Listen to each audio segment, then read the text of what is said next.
Gelap ke duit pembayaran angsuran konsumen senilai jutaan rupiah.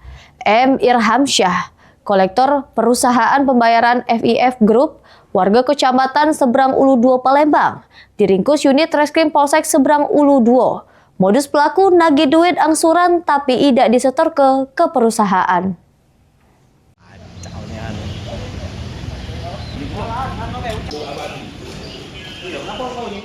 Unit Reskrim Polsek Seberang Ulu 2 Palembang berhasil ngeringkus M. Irhamsyah, warga Kecamatan Seberang Ulu 2 Palembang, tersangka kasus dugaan penggelapan duit angsuran konsumen FIF Group senilai jutaan rupiah.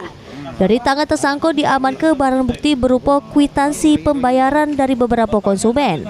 Kapolsek Seberang Ulu 2 Palembang Kompol Dedi Rahmat Hidayat ngatoke, modus pelaku yang merupakan kolektor perusahaan pembiayaan FIF Group menagih duit pembayaran angsuran dari sejumlah konsumen.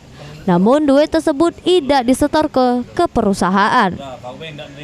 Terus si pelaku selaku penagih atau kolektor mendatangi nasabah-nasabah untuk mengambil tagihan bulanan, tetapi pada saat selanjutnya tidak diserahkan atau tidak disetorkan ke pihak korban atau FIF dalam hal ini. Untuk nanggung jawab ke perbuatannya, mak ini tersangka mendekam di sel tahanan Polsek Seberang Ulu 2 Palembang.